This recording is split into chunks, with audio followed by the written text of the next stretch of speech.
Welcome to Inspiration and Transformation from the Banks of the Ganga with Sadhvi Bhagawati Saraswati, an American sannyasi living at the Parmarth Niketan ashram in Rishikesh, India. Sadhvi is president of the Divine Shakti Foundation, a charitable organization bringing education, vocational training, upliftment, and empowerment programs to women and children. Sadhvi is also Secretary General of the Global Interfaith Wash Alliance and Director of the world-famous International Yoga Festival. Join the musings of an American sannyasi as Sadhvi shares the wisdom and teachings of her guru, His Holiness Pujya Swami Chidanand Saraswati Ji.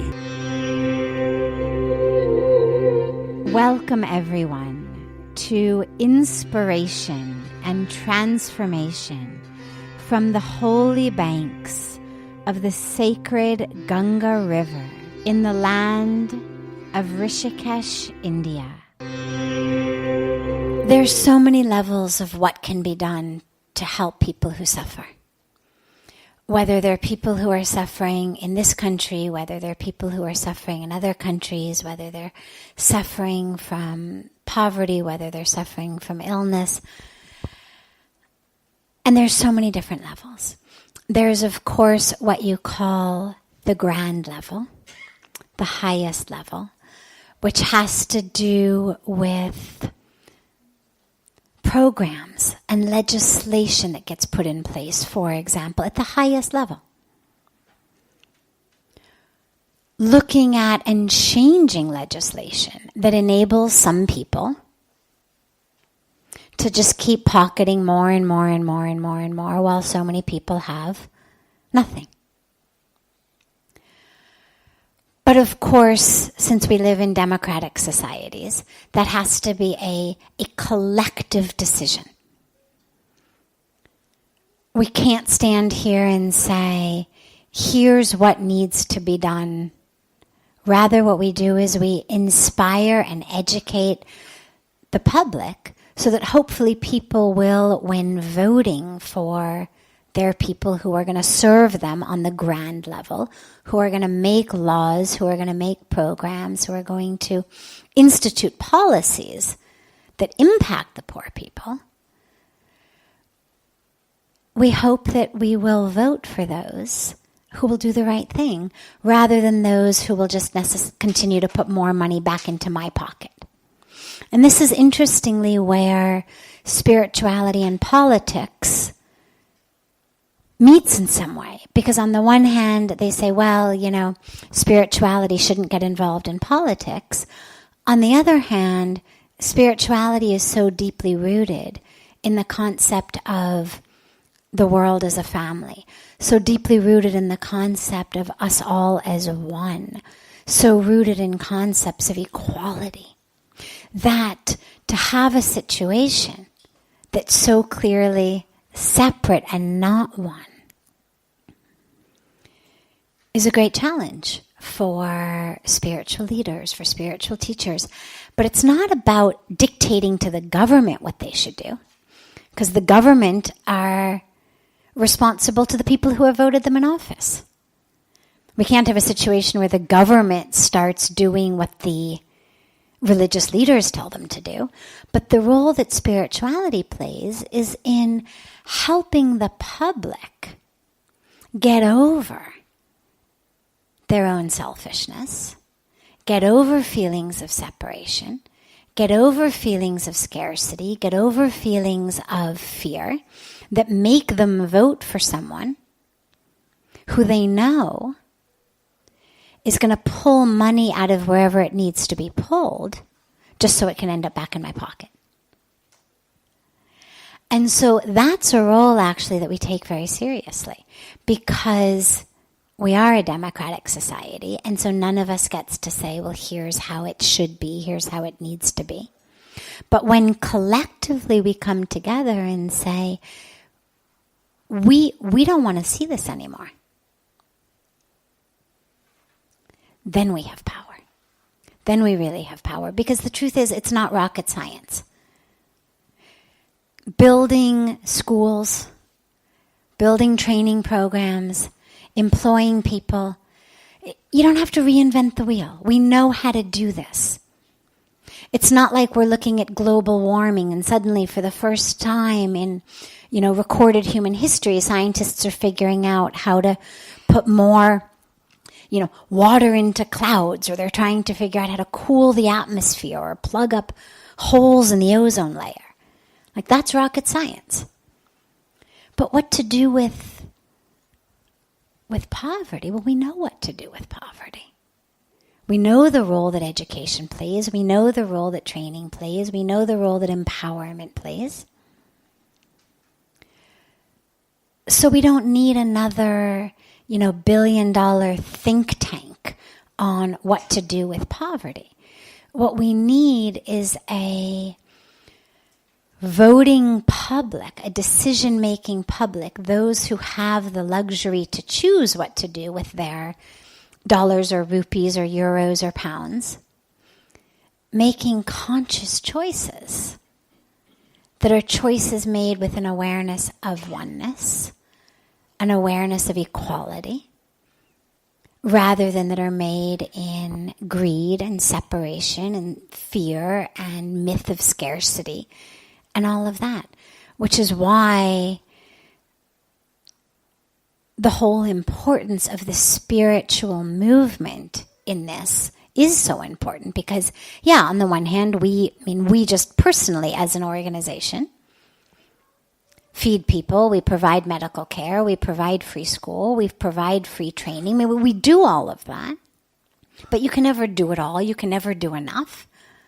And that's why the spiritual side of it is also so important, because through that, you're able to create a much bigger ripple effect. You're able to inspire and touch others who also then are going to go out, and then maybe they're going to feed people and provide medical care and do education and do training and bring in sanitation and hygiene or whatever their area requires. But that's where the movement of spirituality is so crucial and is so intricately linked and not separate from politics. If we keep it separate, then we just keep living in separation. We need to bring in that consciousness of oneness, the fact that, as we always say, your hunger is my hunger, your thirst is my thirst, your pain is my pain.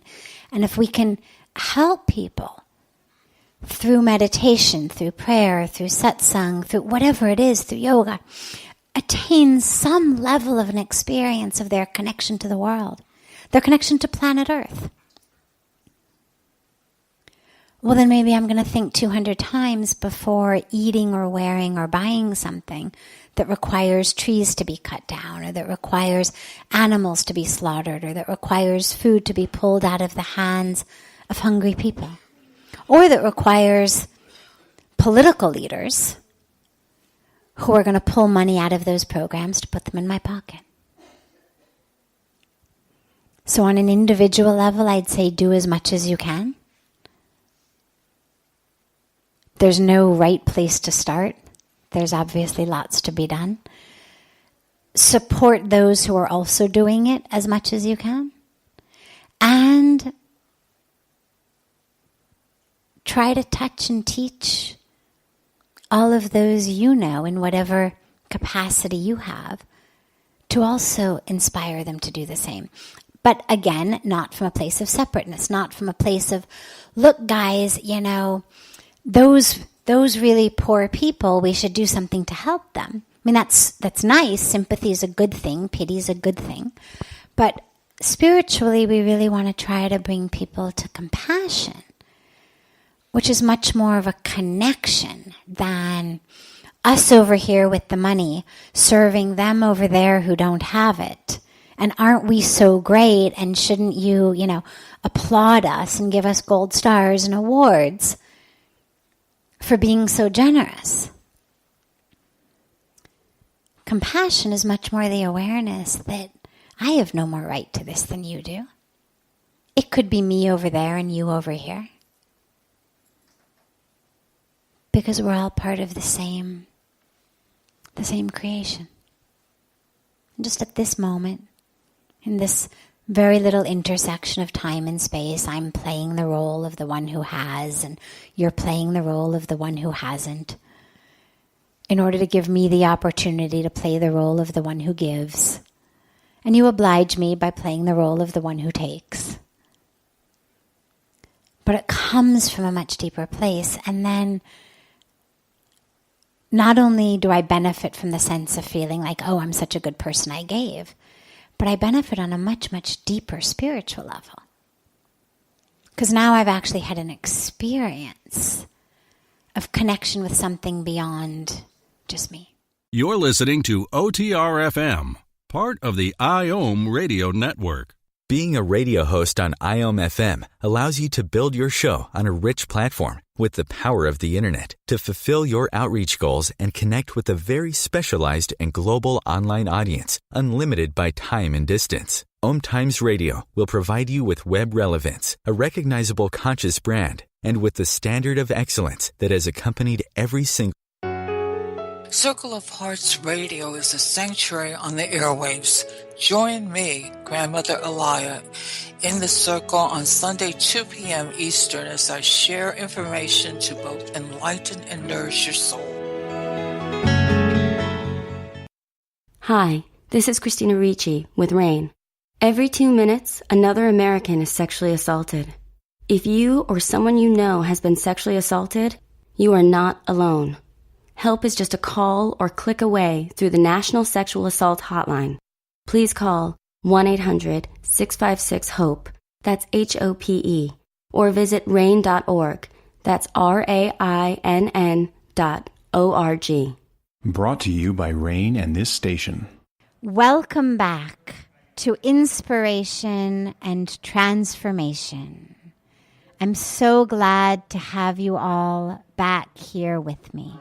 Really, the key to making decisions is not so much about what to do, but about who am I. And our confusion about what to do comes with a confusion of who we are. Once we really are connected to a sense of who we are, then knowing what to do comes much more easily. And also, once we realize that the purpose of our life is not in the roles we're playing. The purpose in our life has to do with what I awaken to, what I experience, how much I'm able to live as love, as consciousness, as awareness, as soul, as spirit. And the truth is, you can pretty much do that in almost every city, in almost every career choice. But because we have gotten brainwashed into believing that the purpose of our life has to do with the role we play. So the purpose of my life, if I'm a mother, becomes to take care of my children.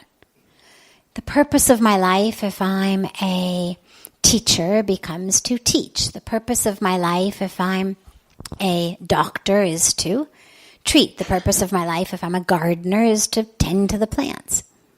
Purpose of my life, if I'm a cook, is to cook. But no, those are just the roles we play. And they have nothing to do with the purpose of our life.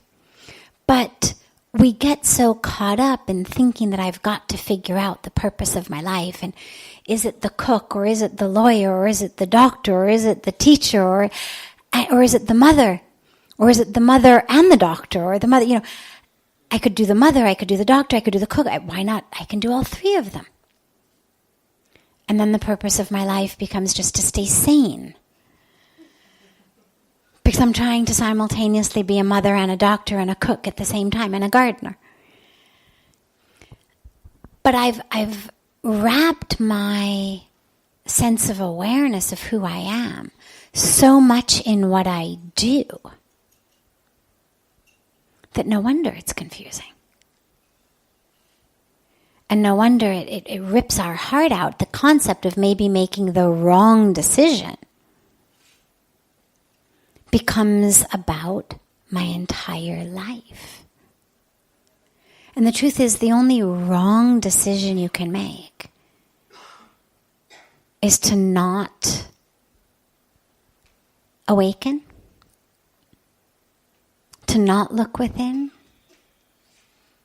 to not shift focus from the outer world to the inner world, to not live from the heart.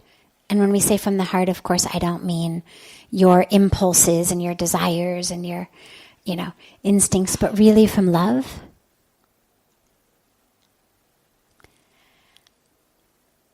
That's the purpose of our life.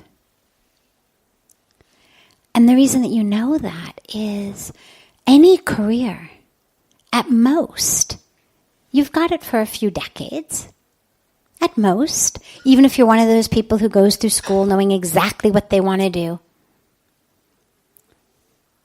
Get the job in their 20s. Well, all right, so at most you do this for 30, 40 years? It's barely half your life. We've got all this life prior to our career, all this life post-retirement. Well, if who I am, if the purpose of my life is that career, well, what about the other half of my life? What about the hours I'm not at my job?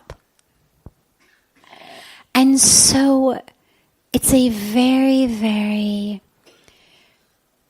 tricky and sticky way to try to think about your purpose. But that's what gives the sense of desperation to decisions. Because it's not just about this city or that city or this job or that job. It's about my life and purpose. And the minute that you can actually recognize the purpose of my life is to know who I am. Not in the role. Not who I am as doctor or cook or mother or lawyer or gardener. But who I am as soul. Who I am as spirit. Who I am as essence. Who I am as love. Who I am as divine being. And you can do that as a doctor. You can do it as a gardener. You can do it as a mom. You can do it as a cook. You can do it as anything. But those are all just roles that we play. And the truth is, yeah, some of us are going to be better at certain ones than others. Just like in a school play, the one who can sing gets the singing role. The one who can dance gets the dancey role. The one who had a growth spurt a little bit early gets to play the villain because he's, head and shoulders taller than anybody else. But they're just roles based on aspects of what we have. But we all understand, well, he's not really the villain. And she's not really that, and he's not really that. It's just she gets to play that role because she can sing. He gets to play that role because he can dance. He gets to play that role because he's really handsome. In a play I remember that we did when I was, probably kindergarten, maybe early elementary school. I was probably 6 or 7. My hair used to be even much more curly than it is now. And I was given the role of Medusa in a play that we did, who has, hair that's out, hair made of snakes. And in order to play the role, I had to bend my head over, and the head of the drama department or whoever was doing this play with us in kindergarten or first grade brushed out all my hair from the bottom so that when I flipped my head up, it literally went straight out 3 feet in every direction. And the point is, it wasn't that I was any more like this character or that character, but whoever was planning it looked at me and said, this girl has got the hair to be Medusa. And you couldn't say, well, that's the purpose of my life. It had nothing to do with purpose of life. It has to do with the type of hair I had. And this is where, when we think about careers and jobs, and I'm not trying to make light of it. Anything that you're going to do for that many decades is something that certainly deserves thought and attention and care. But it's not the decision of the purpose of your life. And as long as we're able to keep those separate, as long as we're able to understand, well, these are decisions that I'm making about roles that I want to play. Do I want to play that role or play this role? It's a drama and we get to decide. Do you want to be the villain? Do you want to be the singer? Do you want to be the dancer? Do you want to be Medusa? We get to choose. But none of it has anything to do with our purpose. The purpose is waking up. And the purpose is living deeply as who we are. And so the more and more you can connect to that, the more the life decisions are going to come much more easily. Because when you know who you are, you know what to do. You know, I always say that the dogs never jump off the balcony after the birds, because the bird flew and the dog thinks, well, the bird did it, I can also do it. Somehow intuitively the dog understands, I'm not a bird. No matter how many birds it watches fly, it never jumps off the rooftop. Nothing in nature messes up who it is. Dogs eat dog food, cats eat cat food, monkeys eat monkey food. They don't, you never see a bird going moo. Got confused, thought it was a cow for a little while. Was around too many cows, it sort of picked up cow-like tendencies. It never happens. Because they know what they are. And our deepest problem is we don't know who we are. And so we start identifying based on these roles we play, which in most cases weren't decided by us. They were given to us at the age when I was Medusa. I mean, can you imagine if I had grown up believing I really was Medusa? Like how my life would have been so different. But most of the roles that we get given, the smart one, the stupid one, the pretty one, the ugly one, the good one, the bad one, these are roles that we get given in families, in school, in society. And then we live according to them. But it would be as ridiculous as me living my life. Who are you, Medusa? I just had the hair and the teacher, gave me the part. I had these very big long fingernails that I remember falling off me in the middle of the play. But it has nothing to do with who you are. So let that be your focus, rather than the focus being on making decisions. Focus on who you are. And then what to do will come very, very easily and very naturally. And when it doesn't, you'll make a decision, and either way will be right. The wisdom, this is the last point, the wisdom very frequently comes not so much in the decision itself, but in how we live with the decisions that have been made. Because many times wisdom comes after we've made the decision.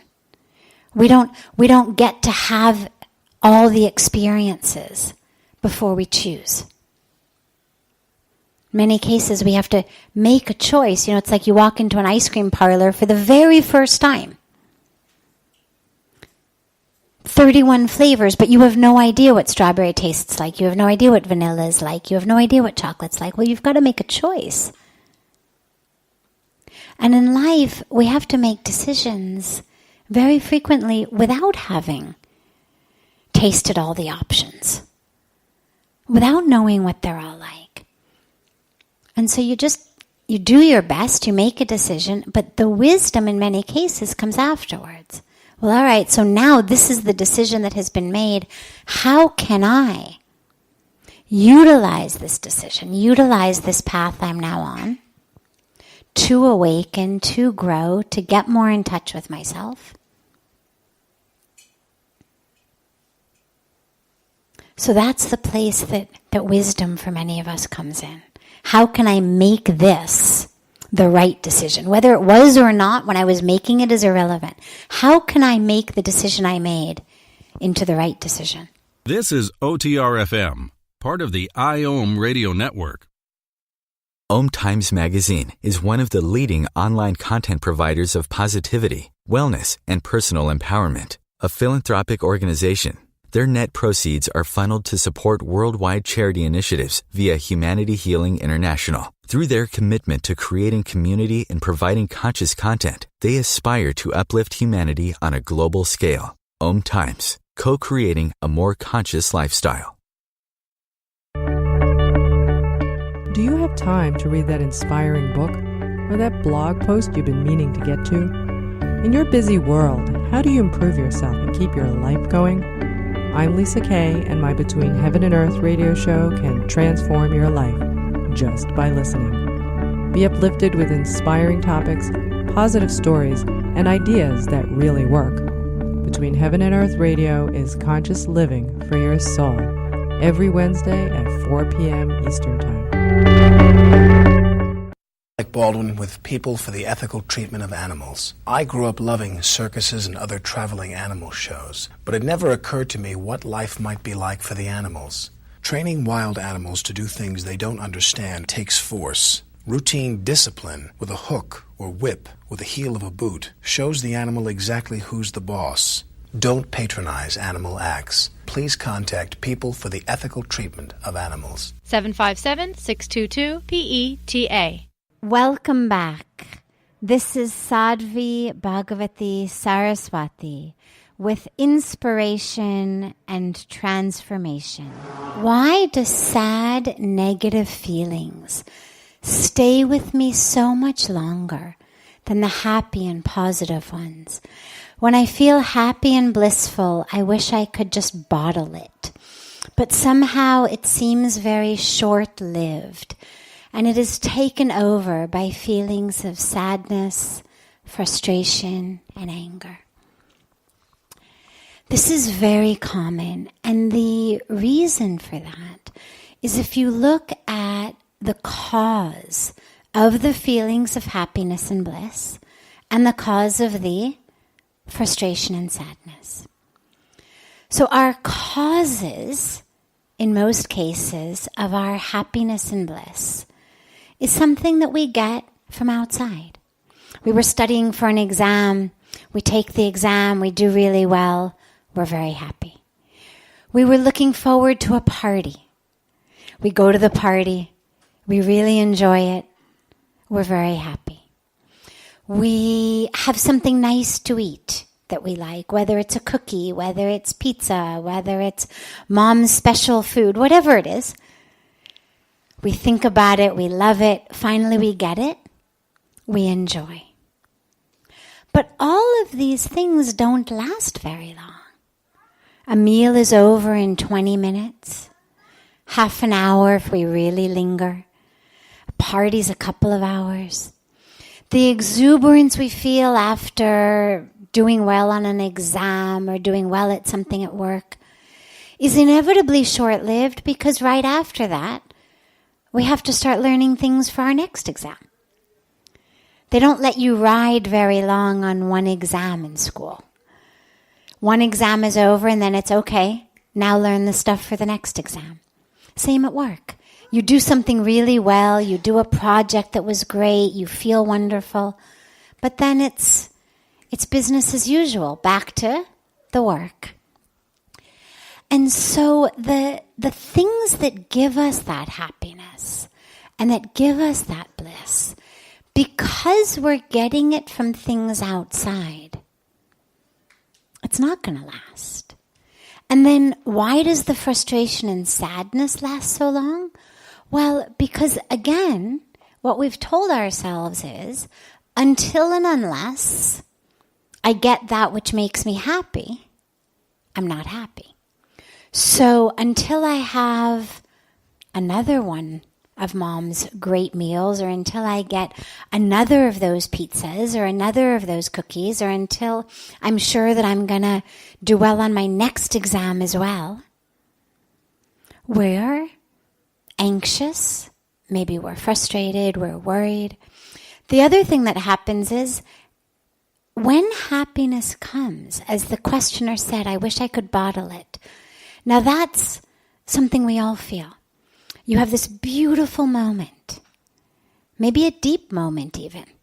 Maybe not even just a superficial, food or exam or party moment, but a deep moment of bliss.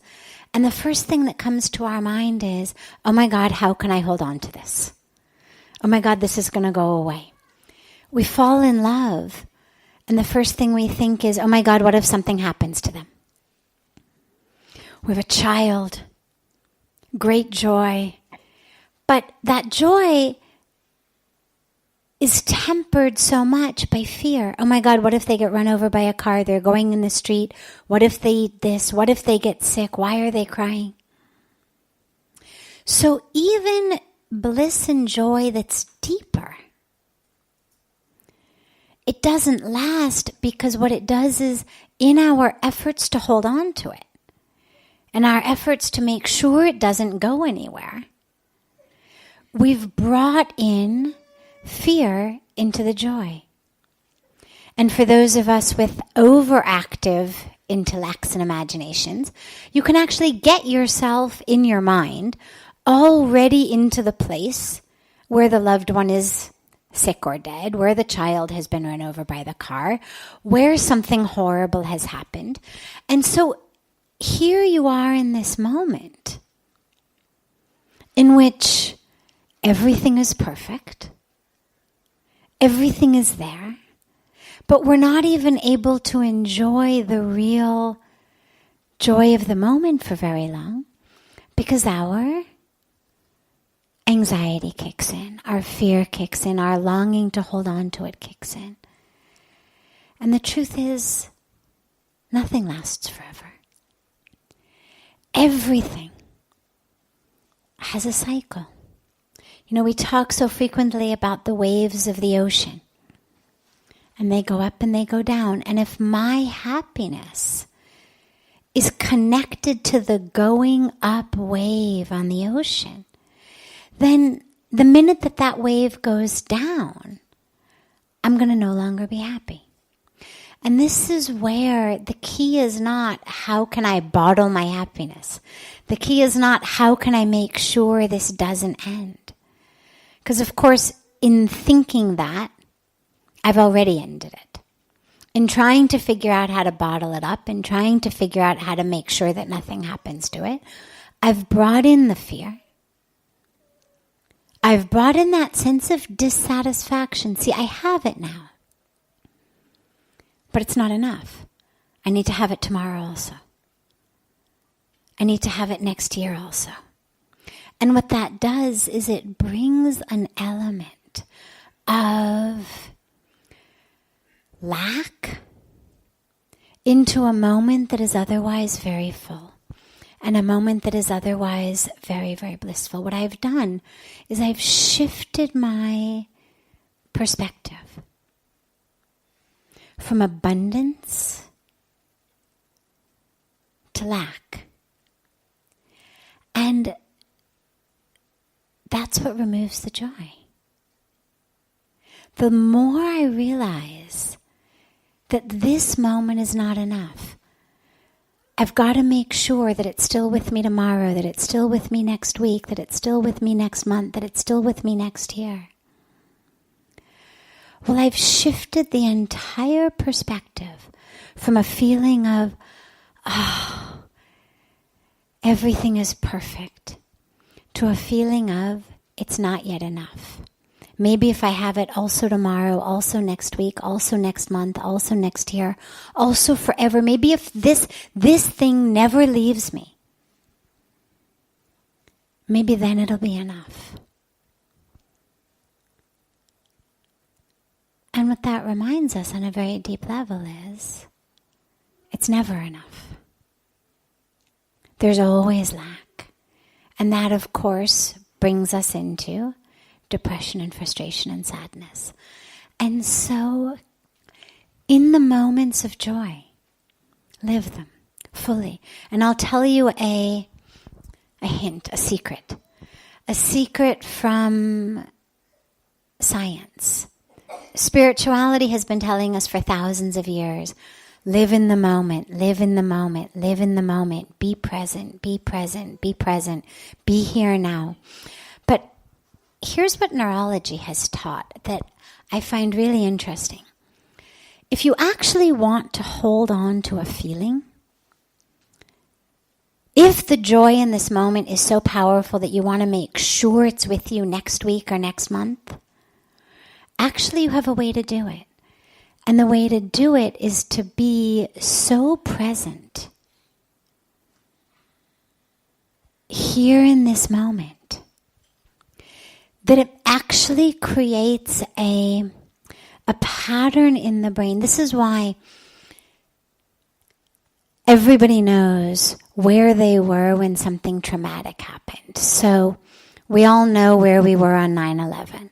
My mom's generation could tell you where they were when John F. Kennedy was shot.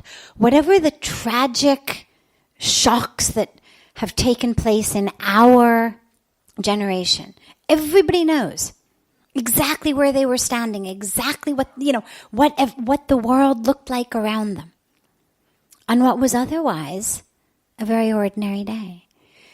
In your life, if you've had any sort of traumatic experience, something bad that's happened, inevitably you can remember every aspect of that day.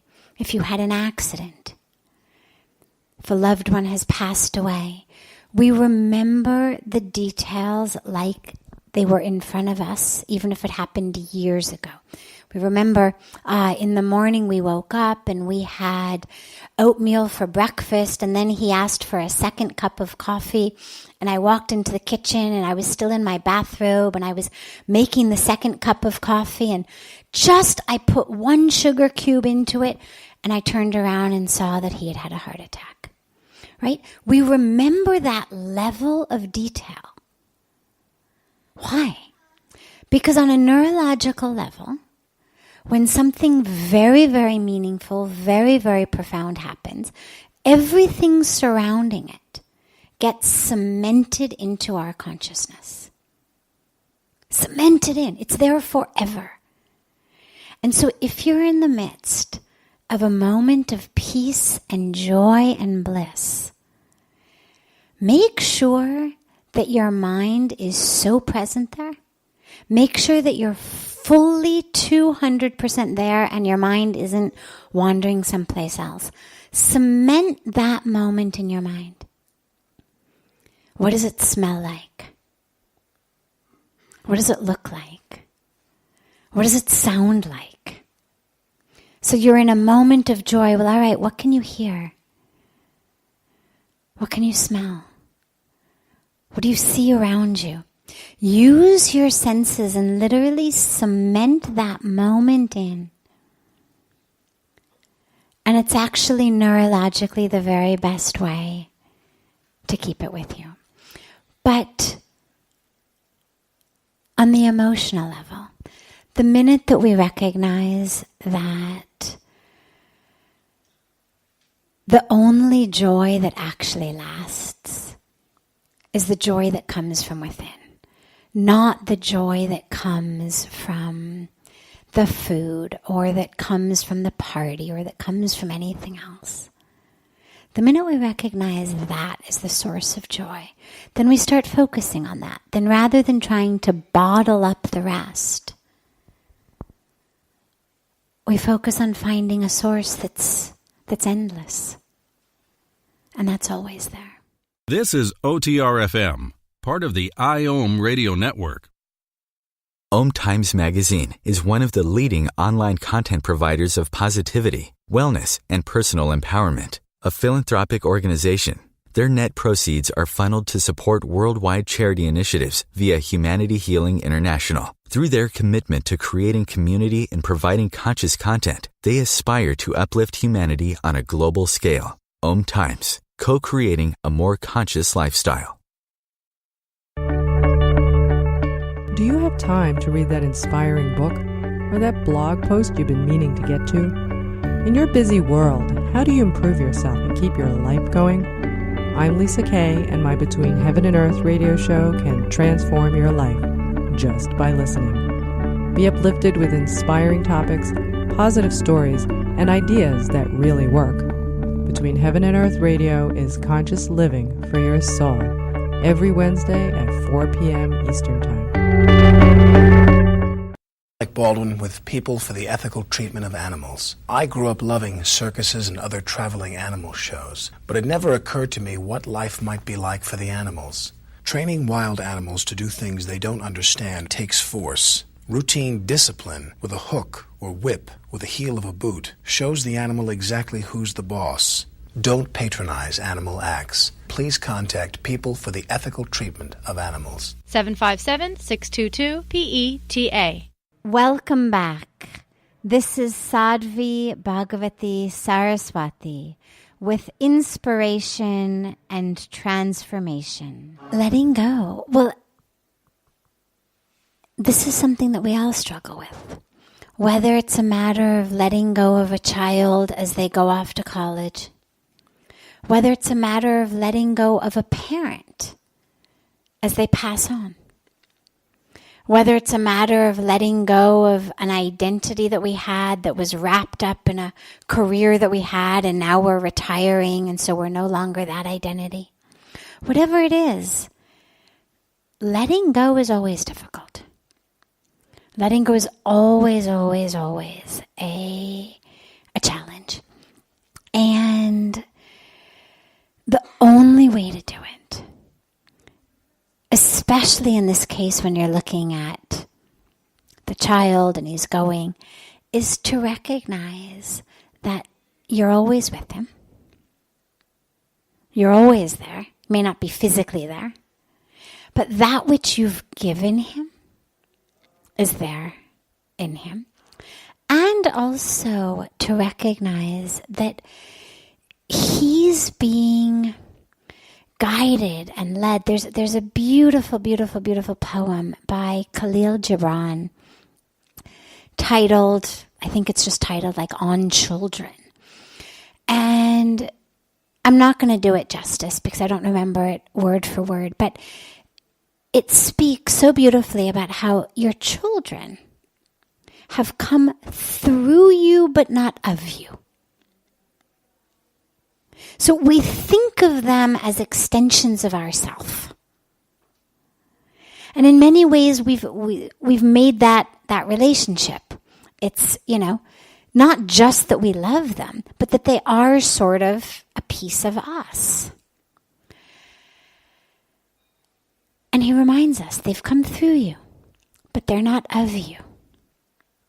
And goes on to emphasize what each child comes into this world with and how time moves always forward through the youth, through the children, that they're the ones who are pulling it forward. And he ends it by speaking about how, but don't worry, because God loves the bow from which the arrow comes as much as God loves the arrow that's flying through the sky. And it's a beautiful, beautiful metaphor. You should just Google it. I'm sure you'll find it really easily. It's On Children by Khalil Gibran.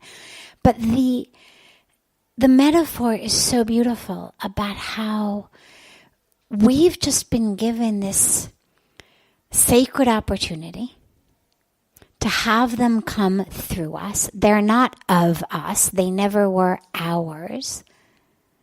But we were given this beautiful opportunity to mold them, to have them, to be with them.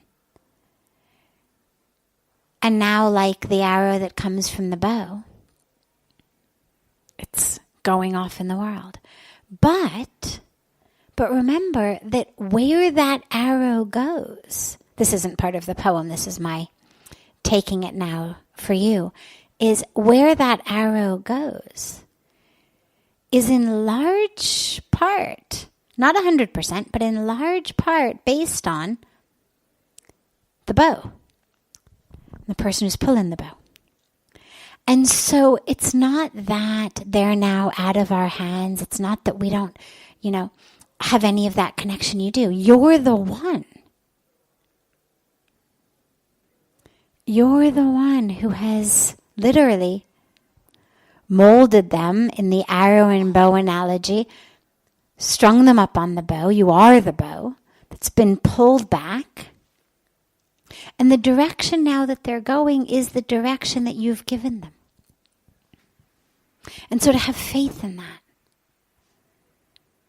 to have faith in knowing I've given them this direction, but also to remember they all come into this world with their own package. The example that I always give is if you've got an apple seed, you may plant it in the most fertile ground, most wonderful ground. You may water it in the best way, shine the best sun on it. But if you were hoping for peaches, you're never going to get peaches out of that apple seed. The best you're going to get in the best soil, with the best water, with the best sun, is an apple tree. But if in your mind you were hoping for peaches, you're never going to get it. No matter how good the soil, how good the water, how good the rain. How good the sun. No matter how many peach mantras you chant over it. No matter how much you scold it and send it back to its room until it can come out as a peach. It's an apple seed. And so we hold both of those aspects together. One, the awareness that I am the bow that has strung it up, that has sent it on its way. I know the direction. We know where it's going because it's based on you. But it's also a seed that has come into this world with its own karmic package, its own dharma. It's not about letting go as in he's now gone forever. It's just letting go of the control. Letting go of that constant knowing of exactly where he is, which you're going to have to. Because if you start calling, 20 times a day, then it becomes difficult. But letting go with the faith of knowing what you've filled this seed with. And who that seed is. I'll tell you a personal story. When I first decided to come back to India, to move to India, I was 25.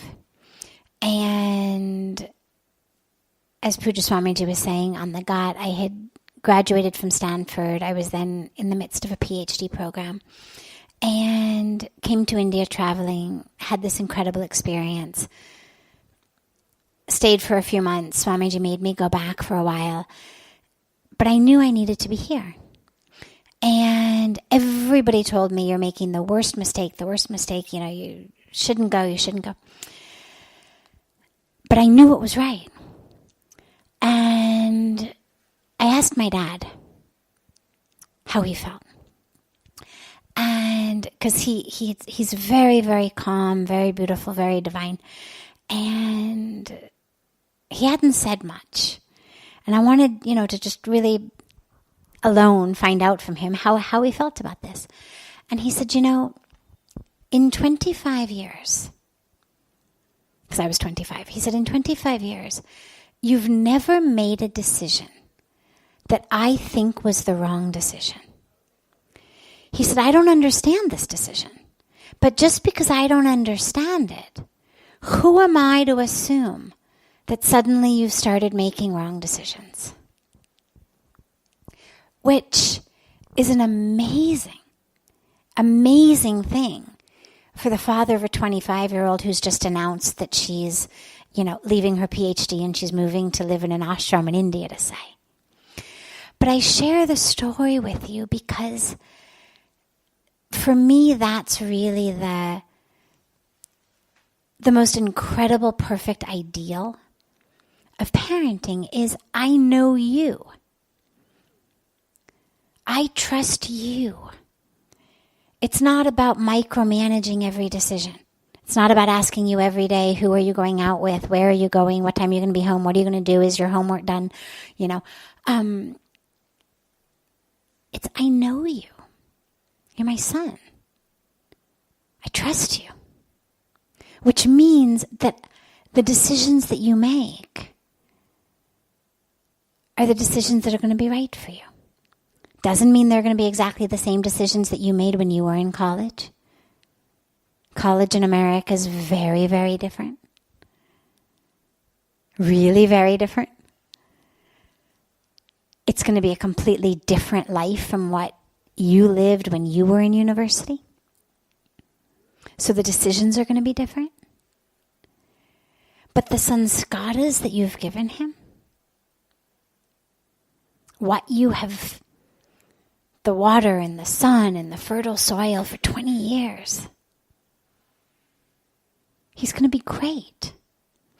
And my last piece of advice to you is, this is really the time to shift from being father to being friend. And what I mean by that is, he should feel free and open to tell you anything, especially because he's far. Because then what'll happen due to the distance, it's one thing when they're living at home. You see at dinner, Acha, why are you not speaking? Tell me what happened. They go in the room. Maybe you don't get the answer till breakfast, but they're under the same roof. But with the distance, if he has fear in his mind about sharing a concern, sharing a question, because maybe the context of it is not exactly something that he knows that you're going to like, so he's sort of afraid to tell you what he's got a question about or afraid to share something, you don't want that. You want him to know he can tell you anything. And you're not going to be mad. You're going to always love him. You're going to always support him so that he can feel free to talk to you, so that he doesn't wind up in, the university counseling services to get advice from someone who doesn't even know him because he's afraid to talk to his parents because, oh my God, what if they, don't approve and get mad? So really, before he goes, sit him down and have a conversation about, okay, we've done our best. We've done our best. For 20 years, we've whacked you like a potter whacks a piece of clay to become something. Now you've become. Now we want to support you. Share with us, tell us, we want to be close to you. So really, just keep those doors as open as you possibly can. And that's going to be hard because there are going to be things he's going to tell you that your immediate instinct is going to be, oh my God. And that's fine between the two of you. When you hang up the phone, you can, hold each other and cry and say, oh my God, oh my God, oh my God. But don't say that to him.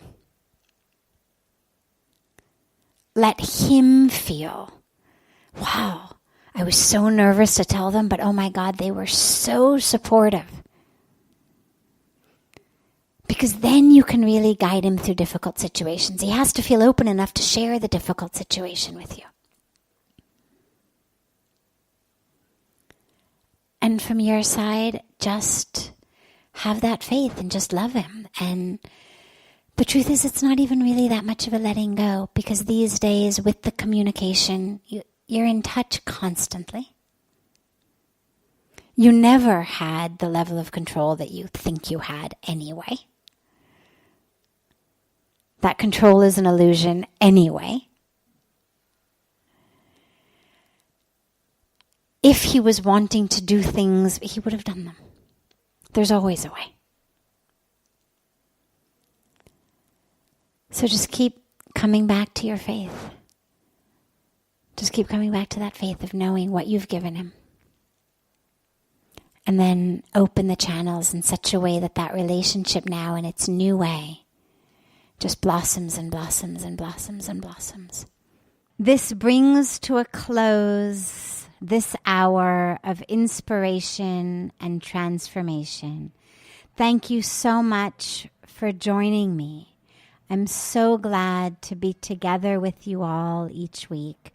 And I look forward to being together again next Thursday, same time on OMTimes Radio.